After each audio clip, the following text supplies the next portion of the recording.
E para falar sobre esse assunto, já está aqui do meu lado o cara, Badá. Como é que tá, amigo? Como é que você está? Tudo certinho? Certo, tudo bem, tudo tranquilo? Tudo, beleza. Nosso primeiro assunto é a Série B. Vamos falar. Possível. É, a Série B. Vamos... Caímos pra Série B. Não. Ah, não. Não, vamos falar do pessoal lá da capital. Lá da capital. Pois é, porque pela Série B, né, o Figueirense fechou a 12ª rodada no fim de semana. O time catarinense empatou com o Coritiba no Couto Pereira, mas no intervalo da partida, torcedores do Coritiba... É possível. E também do Figueirense entraram em conflito. Tá aí, de novo? De novo. A polícia novo no militar... Couto Pereira, de novo torcida do Coritiba, de novo torcida do Figueirense. Mais uma vez, né? A polícia militar usou bombas de efeito moral para dispersar, na verdade, a confusão que se arrastou ao longo do segundo tempo. Essa não é a primeira vez que as duas torcidas se metem em confusão, né? Segundo a equipe alviverde, não teve briga, por isso o time não teme possíveis punições. Tá bom, como perdas de mando de campo. De acordo com as informações, um dos torcedores do Figueira teria invadido a área restrita e quebrado uma porta. Com a aproximação dos seguranças para retirar esse torcedor, um grupo que estava com um suspeito teria partido para cima, criando a confusão. Ele foi identificado e detido pela polícia. Essas são aquelas ditas cenas lamentáveis que às vezes o futebol acaba proporcionando, né, Badá? Verdade, e como disse a nota, né? Eu nem tinha conhecimento da nota, mas não é a primeira vez que torcedores do Coritiba e do Figueirense se confrontam. E, aliás, o Couto Pereira tem um histórico, né, de confusão. Isso não é bom, não é legal para o futebol, até porque a Série B tem prosseguido normalmente, com sempre alguns jogos, mesmo no período de Copa do Mundo, não parou nem a Série B, nem a Série C e nem a Série D. Ontem assisti 2 jogos pela Série C do Campeonato Brasileiro, para passar o tempo, né, para quem gosta de futebol, assiste a Copa do Mundo, depois vai procurar alguma coisa para assistir. E eu assisti 2 partidas, a segunda o Atlético Acreano, que venceu do Santa Cruz pelo placar de 1-0, né? Inclusive, a gente volta e meia vê alguns jogadores que passaram pela Chapecoense, antes teve o jogo do Remo, agora não me lembro contra quem, mas a gente vai se entretendo, né? E na Série B, que é o caso aí dessa confusão que aconteceu lá em Curitiba, vejam só, tá bom para a dupla da capital subir esse ano, e falando sério, hein? Porque o Fortaleza está em primeiro lugar, o Avaí está na segunda colocação, Figueirense na terceira colocação e o CSA está na quarta colocação. Aí você olha para trás, com exceção do Coritiba, com todo respeito aos demais, fica difícil você imaginar alguém que vai ter bala na agulha para chegar no G4. Então, Avaí e Figueirense, que nessas 12 primeiras rodadas tem se mantido aí na zona de classificação de acesso para a Série A, se levarem bem a sério, e principalmente internamente, essa Série B, olha, esse ano está uma barbada para subir para a Série A do Campeonato Brasileiro, e os 2 clubes de Santa Catarina estão fortes nessa briga, ao contrário do Criciúma, que desde que começou a Série B está sempre lá na zona de rebaixamento, e de lá não tem jeito de sair. Afinal, a gente quer ver clássicos, né? Queremos ver clássicos estaduais novamente, claro, na Série A. Com certeza. Muito interessante isso. Pro bem do futebol de Santa Catarina, se você fazer uma pesquisa aqui agora no Facebook, 99% vão dizer que não querem.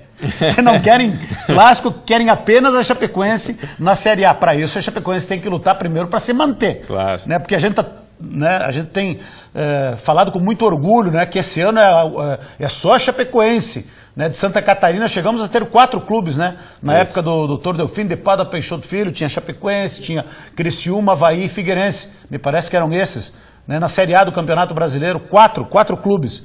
Né? E esse ano tem apenas um, que é a Chapecoense. E a Chapecoense não pode, a Chapecoense que, aliás, volta quarta-feira, né? Volta quarta-feira a trabalhar, reapresentação, depois desse período de folga da Copa do Mundo da Rússia. Comissão técnica, grupo de jogadores, retorno aos trabalhos, acho que poucas mudanças, confirmada até agora apenas a saída do Apodi e também do Nadson, que foi realmente para o Paraná Clube. Chegadas poucas até agora. De novidade mesmo, para o grupo principal, esse Jean Roberto, que veio do Pelotas, já falamos semana passada, um meia, e que falta rescindir o contrato lá para ser anunciado oficialmente. Mas o departamento de futebol continua trabalhando e precisa voltar forte. Precisa voltar forte porque, como eu disse antes, para concluir, a gente está muito feliz, muito orgulhoso, né, de ver a Chapecoense como o único clube de Santa Catarina na Série A. Mas Avaí e Figueirense, eles têm grandes possibilidades de acesso.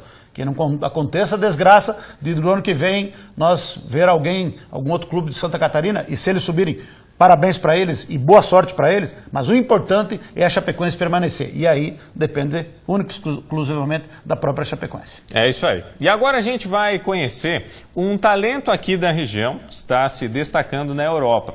O jovem Rangel da Rosa, ele está brilhando num esporte diferente aqui, que às vezes a gente não comenta tanto assim, mas que é muito forte também, sim, que é o handebol. Opa, com Vamos certeza acompanhar.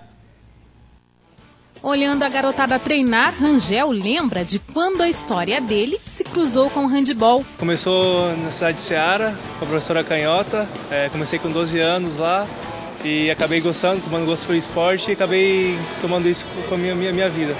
E logo o talento do garoto apareceu e as oportunidades também. Com paixão, começou no primeiro ano que eu comecei. No ano seguinte eu comecei a encarar mais sério, que veio o professor Mauro para Ceará. Ele acabou me chamando para um canto, falando, eu acho que você tem potencial e eu acho que você tem que investir nesse esporte. Acabei gostando, tomei gosto pela coisa e acabei muito novo saindo de casa atrás desse sonho que era jogar handebol. O técnico que começou o trabalho com Rangel lembra bem dessa época e do quanto o atleta já se destacava. O Rangel, ele não foi descoberto, né? Ele nasceu, acho que tem certas pessoas que nascem com um dom especial, né? E além disso, quando a gente chegou lá em Ceará para trabalhar com ele lá em 2009, né? A gente já percebia que ele tinha uma personalidade, o caráter de uma família, né? Por trás, que dava todo esse suporte, esse alicerce para que ele chegasse onde ele chegou e está galgando mais. Não foi fácil convencer a dona Adriana a liberar Rangel. Para um filho sair de casa novo, a gente pensa muitas coisas, né? Mas, enfim, como a gente ensinou ele o caminho certo, a gente só esperava que ele seguisse, né? Mas o coração de mãe teria que se acostumar. Era só o começo. O talento ainda levaria Rangel para muito mais longe. Comecei em Ceará, né, muito novo. Logo em seguida, com 15, eu fui para Itapema. Fiquei 4 anos lá. Foi lá que eu consegui ser convocado para a seleção. Consegui alguns títulos pela seleção, alguns títulos brasileiros. Consegui ganhar o JASC também, que é pela equipe adulta, no meu último ano em Itapema. E logo em seguida eu fui para São Caetano, tive uma passagem bem curta lá, fiquei apenas 3 meses. E foi aí que eu tive uma oferta da Espanha. Acabei aceitando, né, que era uma coisa que eu sempre quis. E acabei aceitando e fui para a Espanha. Logo depois de 3 meses em São Caetano. Fiquei 1 ano na Espanha, logo em seguida fiz uma temporada muito boa, recebi uma oferta da Romênia. E aceitei essa oferta, joguei 1 ano e meio, na verdade, na Romênia. E foi uma experiência muito boa, conheci uma liga diferente, uma nova cultura. E acredito que isso acrescentou muito na minha carreira e pessoalmente também. De férias no Oeste, o jovem de 22 anos está curtindo a família e aproveitou para bater um papo com quem está começando no esporte, mas sem esquecer os desafios e planos que pretende realizar na volta para a Espanha. Como no meu clube que eu voltei para a Espanha, meu objetivo é conseguir ficar entre os 5 colocados na Liga Sobal, que é uma das melhores ligas do mundo. E em plano de seleção, eu pretendo voltar para a seleção, que faz algum tempo que eu não venho sendo convocado. E estou trabalhando muito para voltar a ser convocado para a seleção. E torcida é o que não falta. Eu fico muito feliz e agradeço a Deus por ele sempre seguir o bom caminho, né? E continuar tendo sucesso e treinando muito.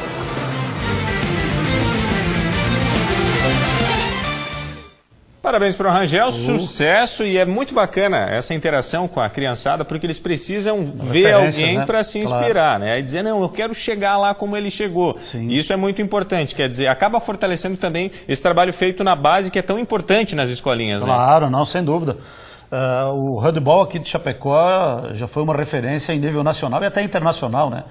E criou muitos atletas, revelou muitos atletas de nível de seleção brasileira, e o Rangel é mais um desse caso aí, uma carreira vitoriosa, atleta de ponta, que já foi convocado, e para ser convocado na seleção brasileira de handebol é para poucos, né? Então ele já teve esse privilégio e uma carreira vitoriosa no exterior, na Europa. Isso acrescenta muito como atleta, como pessoa também. Parabéns para ele, né? E para o handebol de Chapecó, que frequentemente tem revelado esses atletas aí. Certamente a fábrica de bons jogadores, ela continua, prossegue, porque a gente vê ali que as escolinhas continuam fazendo o seu trabalho, né? Já que eu estou falando de categoria de base, falar da Chapecoense aqui, que movimentou bastante. No final de semana tivemos 2 jogos, por exemplo, no campeonato estadual, no Sub-15, O time da Chapecoense empatou em 1-1 com o Joinville, é líder com 16 pontos, 6 jogos, 5 vitórias, 1 empate, uma campanha muito boa. E no Sub-17 venceu o Joinville pelo placar de 2-1. Está na terceira colocação com 12 pontos, também fazendo uma boa campanha. E temos também um campeonato regional das categorias de base aqui, que além da Chapecoense, outras equipes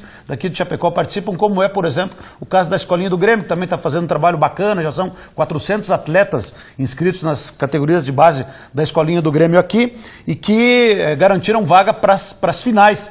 Para as finais do Sub-10, teremos a Escolinha do Grêmio aqui de Chapecó contra a Chapecoense. E no Sub-12, a Chapecoense também está na final contra a equipe lá de Pato Branco. Os 2 jogos serão no próximo domingo lá em Xaxim. Parabéns para toda esta gurizada aí por estarem em mais uma decisão da categoria de base envolvendo aí o Grêmio de Chapecó e também as escolinhas da Chapecoense. Parabéns. Enquanto isso, rola a bola para a Copa do Mundo, né? É. Tá funilando, os jogos estão melhorando. E todo mundo está caindo na realidade. A Rússia está perdendo 2-0 aí. Eita. Meteu um banho de bola na Arábia, no Egito, 8 gols, pegou um adversário bom pela frente, está perdendo por 2-0 o time da casa, né? Que bom a gente ver a Colômbia ontem contra a Polônia, 3-0, um banho de bola, a gente torce muito pela Colômbia também. Amanhã tem Los Hermanos, hoje à tarde tem Portugal, do grande ídolo hoje, de muitos brasileiros, que é o Cristiano Ronaldo. Verdade. Se transformou num ídolo para muitos torcedores em redes sociais. Aí só dá elogios ao Cristiano Ronaldo, joga contra Irã.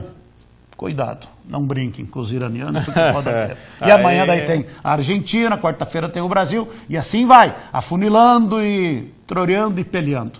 Feito, Brick? Feito, Brick. Grande abraço para mim. Fechou, amanhã então. estamos de volta por aí, não. É isso aí. Valeu, até amanhã. Obrigado pela